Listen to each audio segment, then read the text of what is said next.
This is Pragati Sureka here, a clinical psychologist talking to you all about emotional well-being at work. Sorry for the brief interruption. As you know, we are all online and things can go awry in spite of our best laid plans. So I've changed my network and hopefully now we are not going to have any more bloopers. I have with me 6 fantastic ladies who are doing very well at their profession, yet at the same time have the courage to learn and improve themselves. All of us are cohorts at the IIM Calcutta Women Leadership Program. So I will introduce all of them briefly, and I request you all to give your comments in the comment section on anything that you want to hear us about. First, I'm going to start off with Dipti. Dipti is a communication specialist with over 15 years experience in her field. She's currently based in Mysore and really peppy and very, very lively. So tell me something, Dipti, how do you look after your emotional health and well-being?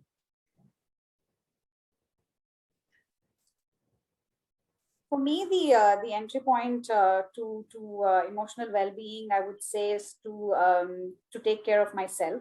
And I think that's very, very important for all of us to first take care of ourselves. A very wise man once told me, Pragati, that you should be your first priority. If you aren't, then how will you take care of anyone else, right? And in order for us to take care of other people, it's very important that we take care of ourselves. And I realized it very late in life. I probably realized it just about 4 or 5 years ago, after a series of incidents, which kind of culminated in my realization of this very important fact. And I think that's where I come from, that you have to take care of yourself first before you can take care of anyone else. And that is my entry point into emotional well-being. And also, thank you so much for inviting all of us to this awesome, peppy, really cool crowd of amazing women, all of us such good friends. And I can see Tejaswini's big smile, which always makes me feel very, very happy. Always. Her smile is so contagious, isn't it? And of course, you've been awesome. Absolutely. Thank you so much, Dipti. So that brings me to Tejaswini, who's a communications specialist working with Cognizant and based in Bangalore currently. So Tejaswini, tell me one thing. How is it that you bring humor to any workplace situation? Because there's nothing like humor to diffuse tension and actually cater to emotional well-being, your own and that of others at work. That's true, Pragati. Firstly, thank you so much for inviting me for this session. Pleasure. Good. And it feels amazing, quite honored to be part of this group and having met all of you as well. Amazing women, all of us in a lovely little cohort and becoming lifelong friends. Humor is in general part of my life. I'm generally in the belief that life and all of its issues or whatever it is should not be taken too seriously. Take things at its pace. Things happen for a reason, and everything has a learning to it. So, and for me, any meeting that I have or any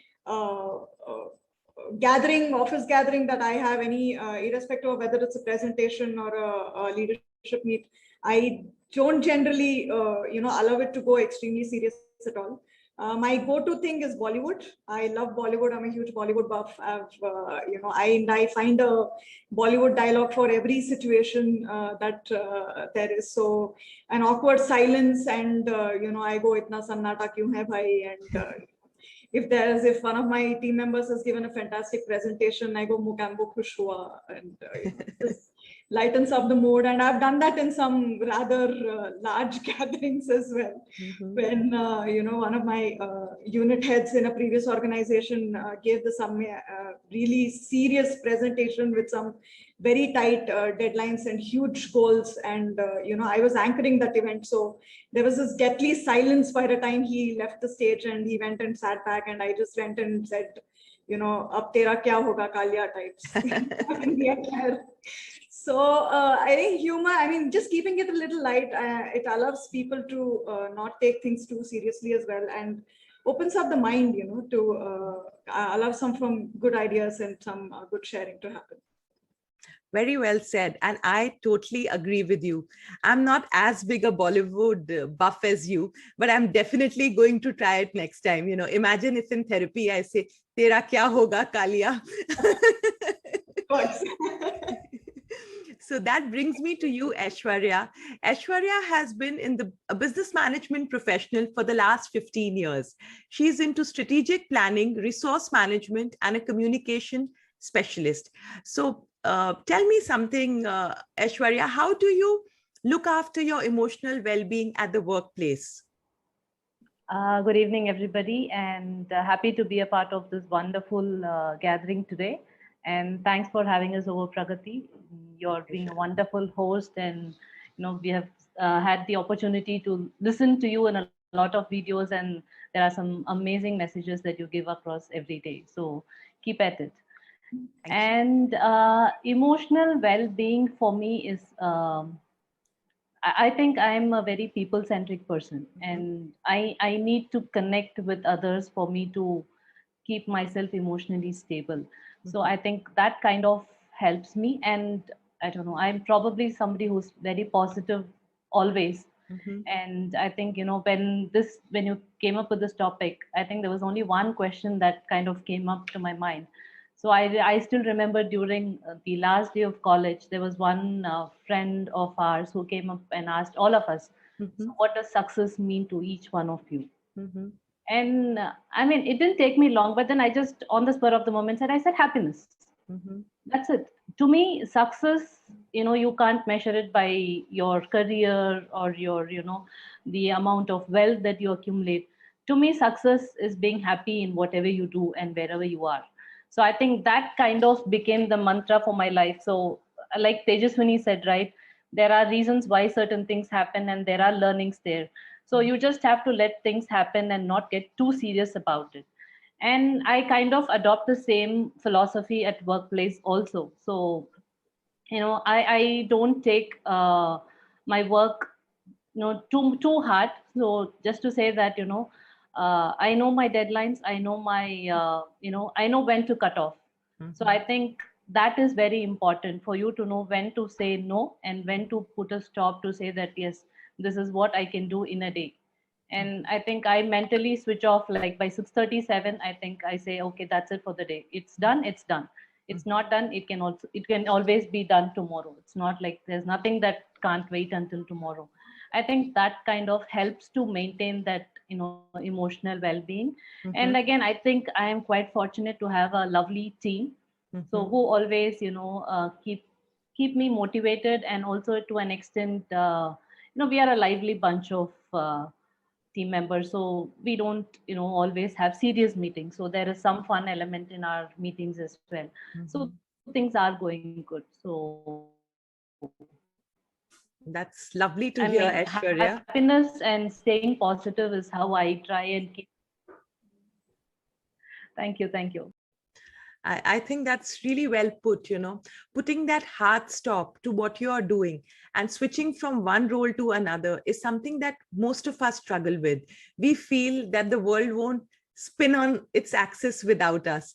But like you pointed out, Aishwarya, the world does spin without us being there, and sometimes much better without us being there. So just understanding our own fallibility or our own humanity helps us preserve our sanity. So thank you for bringing that facet in. Absolutely. Thank you. So next, I would love to hear from you, Shilpi. You've been a food tech sales professional with 16 years of experience. I always see a very calm facade, and I always see not just a facade, I would say you radiate calmness. And I'm sure all of us here would agree, we see each other week after week. So tell me something, what is it that you do to build up your emotional strength on a regular basis? Thank you so much, Pragati. It's a great opportunity and a platform to share our experiences and, to make a difference a little bit, even if we could, to anyone's life. Absolutely. So, when you're talking about a calm feeling, Actually, once, I'll share a small incident. I was at one of the pathology labs, wherein I was patiently waiting for my turn to come, and then there were few other patients who were coming without appointments and going in for prior checkups and all, and I was calmly waiting there, patiently waiting there. And then at the end, once the receptionist had addressed each one of them, I went there and I presented my documents. So she was, ma'am, I have been looking at you and you have been sitting there for past 25 minutes without saying a word, without making hassles for me. And I really like this about you. And, why did you not come to me before and, pretend like others and, try to expedite the situation?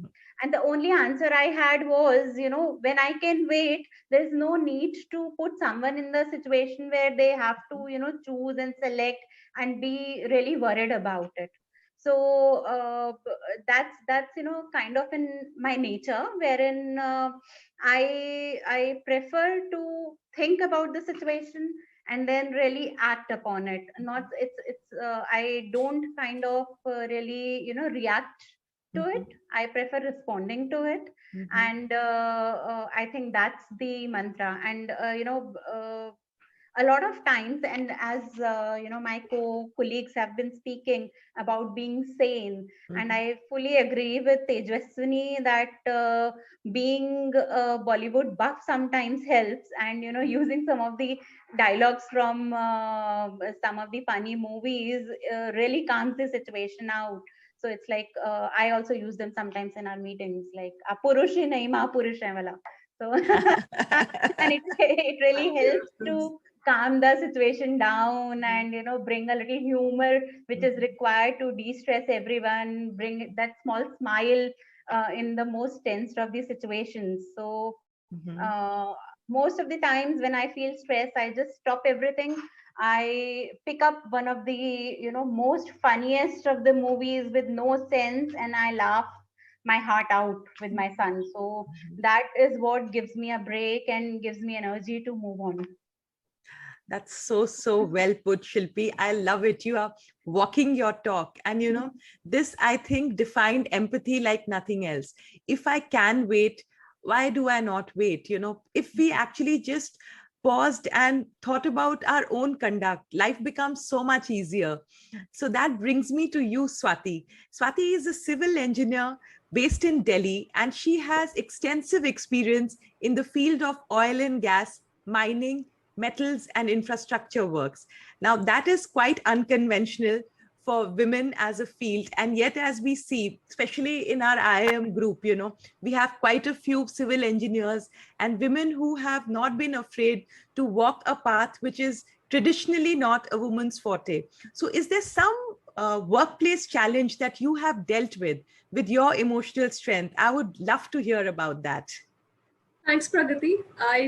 First of all, I'd like to thank you for bringing me up into this platform. It's really wonderful. It's like always a pleasure to see all these smiling ladies around. I mean, it's as you rightly said, being a civil engineer, we often used to see less of them, but yeah, it's always nice to see fresh faces, always. So as on the emotional front, to be very honest, I haven't really seen a lot of challenges being a female. Probably I am one of the lucky few, and so I just take life as it comes. I never treat myself differently, or neither I would like to be treated differently. Being a civil engineer, like I have gone to sites, I have gone away from my family, stayed away, did whatever any other male colleague would have done to stay afloat, or because if we want equal treatment, we have to give equal to work as well. So that's my mantra. And yes, there's a lot of stressful situation most of the time it's a stressful situation. And then I again Ashilpi, Aishwarya, Deepti and Tejaswini rightly pointed out, humor is something which really helps in this situation. And I have a lot to learn from you, Shilpi and Aishwarya. This calmness is something which is totally not at all my forte. On the contrary, I get I just get panicked most of the time. And yeah, then this cutoff thing again, that's something which I'm trying to build up to. But yeah, meditation is something which really helps me. Mhm. Perfect. That was lovely, Swati. And Varsha, coming to you, you have been a senior manager with Scope in Pune, wearing various hats, and you are also someone whom I see who is very serene, and you are always very thoughtful and introspective. So tell me one workplace challenge that you have dealt with. Yeah. Good evening, all, and thank you, Pragati, for this wonderful, fun session. I really enjoying a lot. Actually, I would love to share one of my experience, which recently we all are facing, that is COVID situation. Mhm. Um, in March, we all suddenly were under lockdown, Mhm. and 1 month we all were at home, Mhm. thinking how we are going to cope up with this situation and how we are going to deliver the workstations, laptops to each person's at home, Mhm. because ours is a manufacturing unit, and technicians should go to the office, rather factory, to assemble the kits. Then and then only we will be able to deliver. Mhm. So, with a due all fulfilling the regulations of the government, we decided to open our factory in the month of May, Mhm. 15th of May. And slowly, with the manpower of 30%, we joined the office. And one of my colleague, she was 6 months pregnant. So I told her not to come to office, but to some of the work she came to office. And another day she told me that, ma'am, I'm COVID positive. Oh God, it was totally a shock for us, and how to deal with the situation was a really a challenge in front of us as company, rather we as a company as a whole, and me as a lady to her. So very calmly, I talked to her. I asked her to go to the hospital first, get the medication, but she was not having any symptoms. So no hospital, rather no doctor was ready to get her admitted in the hospital. Mhm. So no other option left with was to go at home and quarantine herself and isolate herself with others. But she was totally emotionally, she was totally drained, and I was continuously in touch with her, talking to her, get her out of this situation, and with the help of her parents and their in-laws, I tried to smoothen her and get out of this situation for 8 days continuously. Wow. Wow. Continuously I was trying to keep her emotionally at the par where she is to be. Mhm. So after that, now she delivered a baby, and now her baby is around 8 months. So we all are enjoying with her kid, but it was really a very shock that time, how to deal with the situation, how to fulfill the regulations of the government, because that was also that time a very great challenge for company. So it was a tough time for all of us. Then one by one, another patients were found in our company, but we cope up with that situation. True, true, But, true. yeah, but that was a situation wherein emotionally stable and keeping calmness and handling the situation very calmly, keeping the things right at that position was very important. And we as a senior persons, we tried to and uh, keep our manufacturing continue, giving the turnover of the company alive, and everything was done by all of us. So we get out of that situation, and now we are Perfect, really very happy perfect. how to deal with that situation. So I think that was really very, very well put, Varsha. Coming back to you, Dipti, you are very prolific with your words, whether it's writing, whether it's speaking. So tell me one mental health challenge that you have overcome with your own emotional strength. I would love to know. Oh, there's several. um, so in 2016, in January, I was diagnosed with anxiety Mhm. and depression. Mhm. I mean, it was a slew of different things that had happened before that, which caused it. But what they realized was that everybody's emotional well-being Mhm. depends on how well you take care of yourself, right? Mhm. And I hadn't been doing that for almost 8 years before I was diagnosed. Mhm. Now here it was, it's in the open on the table. Everybody knows. My family was distraught. They were like, okay, now what are we going to do, because she's going to be on tablets and she has to work, and you have to on your bread, obviously, and there's so many things that are now in your kitty to kind of sort through and figure out. Now I had 2 ways to kind of deal with it. I could start taking the medicines and be depressed, or I could get up and say, you know what, I've got this problem. I know that I have a problem, and I'm going to deal with it head on.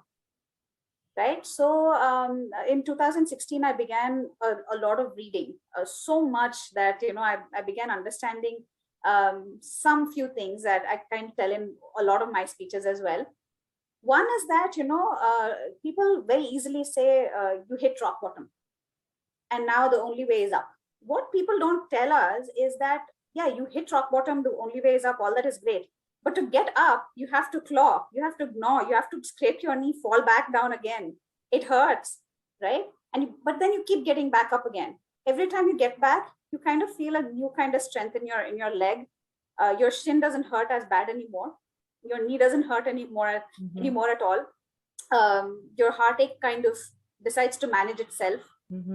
Slowly you kind of understand that this rock bottom is really rock solid, right? So whatever you build on that rock solid, stone that you've fallen down on the rock, it is going to stay forever. That's the foundation for you.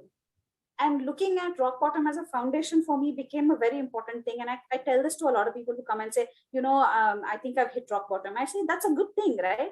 Now you can start climbing up slowly, but surely. And then you build whatever you want to build on it. And that foundation is going to be so solid that you won't fall back again. And even if you did fall, you know where you're going to fall. You've already seen that.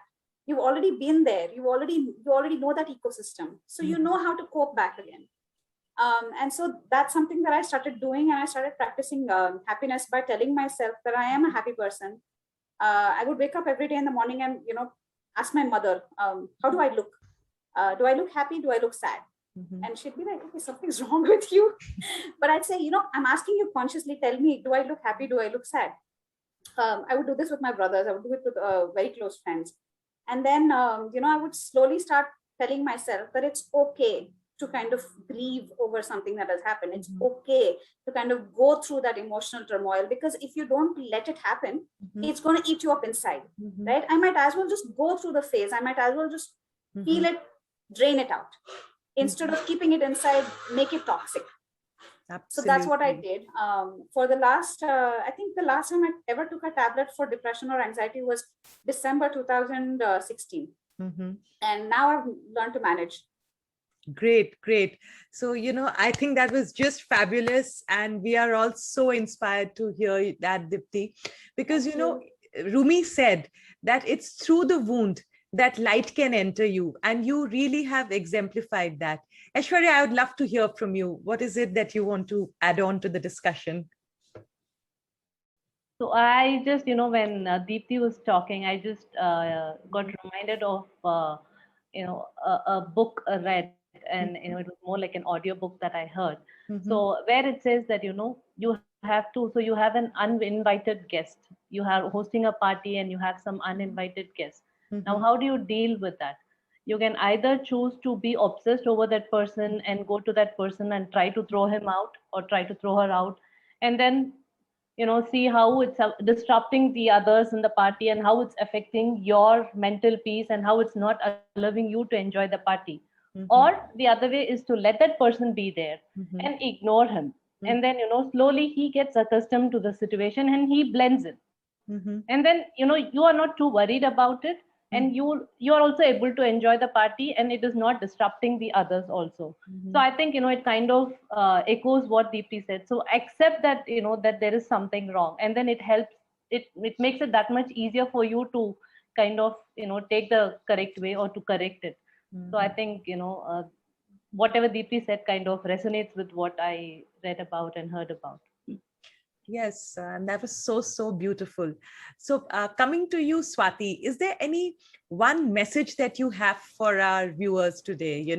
Any message on emotional well-being that you want to leave everybody with?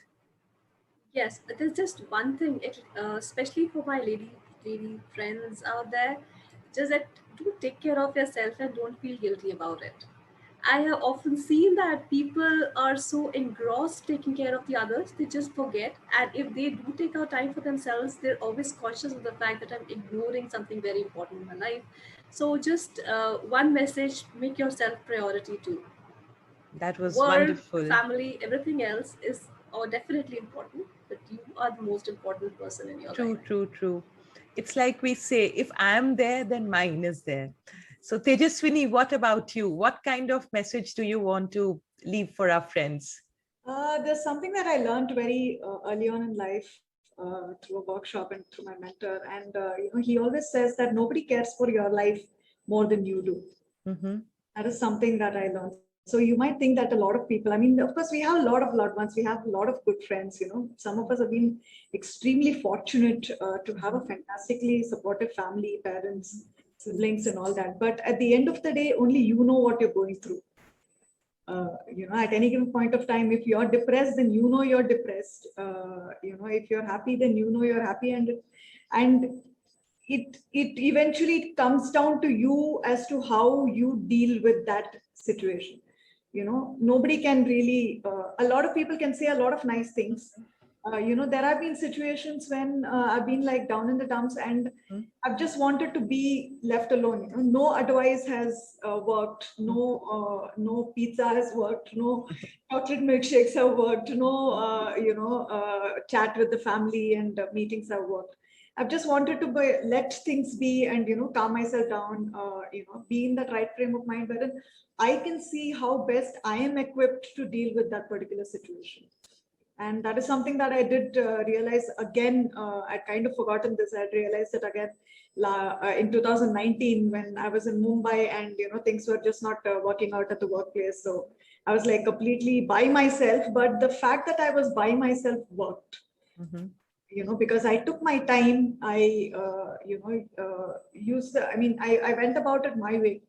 So that is something that I want people to, keep in mind that nobody loves you more than you. It is left up to you as to how you take care of yourself. And, everybody goes to the doctor once they realize their symptoms or once they figure out they have a fever. But, how do you avoid going to the doctor? That's absolutely left to you. How do you ensure that you avoid those visits and, you stay healthy on a daily basis? And when you're sleeping, you should be completely off the negativity. When you're waking up, you should have a reason to wake up. These are what keep you going, and that only you can do. No one else can do for you. Thank you so much. That was lovely. As our scriptures also say, to know yourself is to know God. So Shilpi, is there any message that you have for everybody watching us today?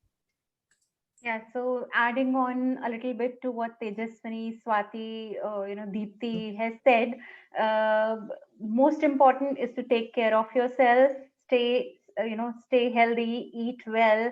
And, I had attended a kind of a webinar a few months ago, from which I had a very nice takeaway, which says, find your ecosystem. It's find your support ecosystem. So a lot of us, we think our friends, families, extended families are our ecosystem, support ecosystem, wherein we have any issues, we always look up to them to take us out of it. But during these COVID times, we are not really able to meet our families, friends, anyone. So a lot of us have actually realized that our neighbors also find, they form a good ecosystem for us. Yes. And this COVID has given us an opportunity to really know our neighbors, to, help them in the challenging times, and to understand how strong a relationship of that level can be. So just find your ecosystem, support ecosystem, and take it on. Yeah. Thanks. That is so well put. Even our scriptures again, they do say the Bible, love thy neighbor as you love thyself. And I too have one of my closest friends. My neighbor is one of my closest friends, So totally, I mean, you're blessed if you have good neighbors. Varsha, what message do you want to give us all today? Actually, I would love to tell all of us that be very positive, attach some spirituality to your life, Mhm, and take the full charge of your life. Do not blame others, because you are the driver of your car. mhm. So drive your car happily, steadily, and enjoy the life. Very well put. So Varsha is bringing us that message, no backseat driving.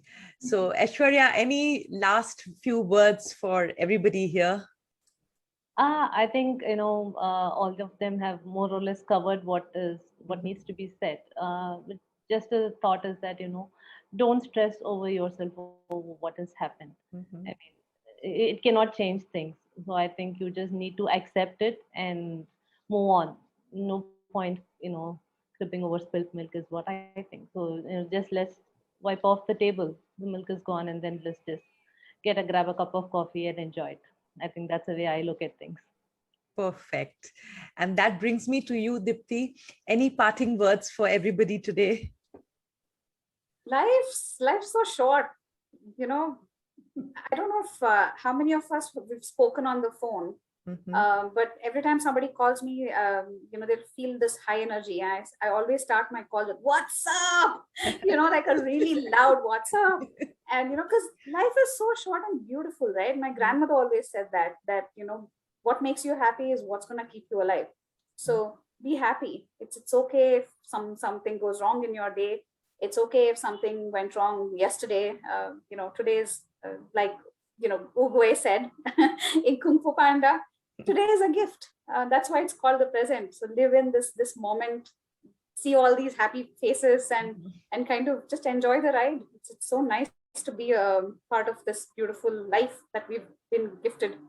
Enjoy it as much as you can. Absolutely. Coming back to Bollywood, Pragati, like I Yes. love to, in this movie, Kabhi Khushi Kabhi Gum, they go, Rahul, take a chill pill. Chill pill. So, Take so a chill Pretty pill. much what we need to do. How hard can it be? Just I totally agree. So thank you everybody for being part of the panel today. Thank you It's so really much. been fun. And all you viewers there's just one thing that I want to leave you all with when we talk about emotional well-being. Have an issue, give ear to it. Listen to it, give your emotional ability resources. And frankly, you will discover, as these wonderful ladies here, that you are equipped to deal with challenges. All you need to do is pay attention to it. And then you will know whether you can solve it yourself, seek outside help, or just let it go. So thank you, participants, and thank you, everyone.